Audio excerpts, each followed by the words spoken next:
Hey, I just want to do a quick tip today about reverbs and how I use them. So the thing to understand when you're doing reverbs on samples is you want to make sure that you understand what you're trying to emulate. So the way I like to think about it is when you go to record a live score, you're going to record on Sony or Abbey Road or Air. You get that big ambient sound in that space. And I think a lot of times people struggle, and I struggled with this, which is understanding that you're trying to get the big sound.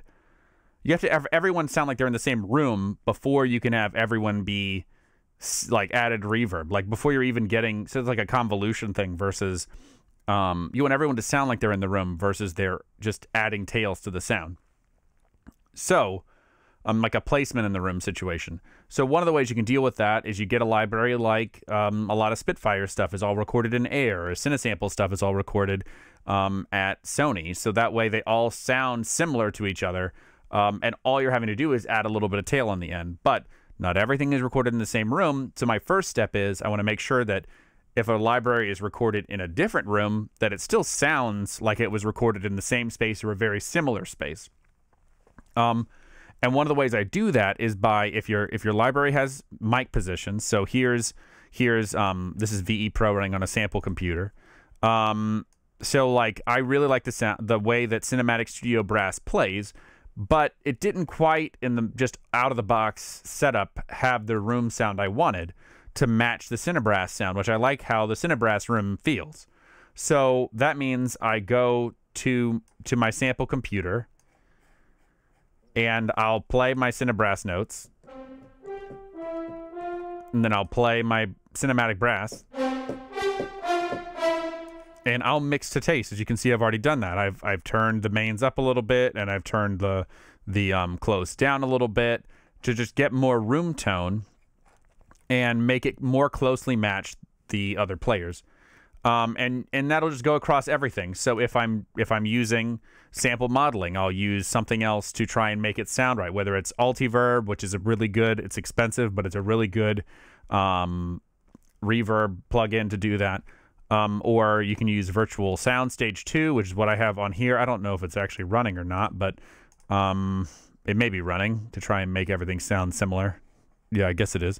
And then once you get the sound you're looking for, you want it to sound all the same, you go in here, and now you can add a little bit of reverb to the back end, right? Now you're adding that shimmer. So your orchestra is already recorded in your room, and now you're adding a little reverb like you would to a live recording.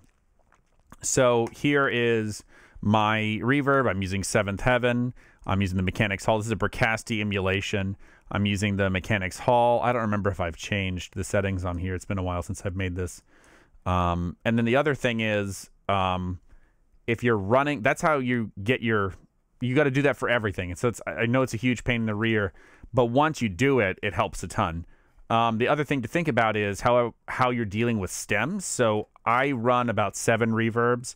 They're all the Seventh Heaven reverbs. So whenever I print back my stems, there's a reverb for every stem. So, and then I don't have one for my full mix. So it's my, let me see, I'll just pull it up real quick. Might as well while you're here. Well, that was exciting.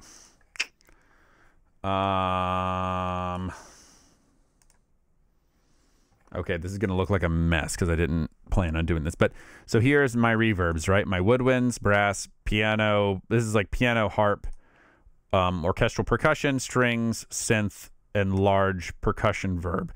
And so now when that prints back, these are all stems. These are my main stems I use for delivery. And then there's also a full mix stem. And these are all bust out to stems, but I'll do stems another time.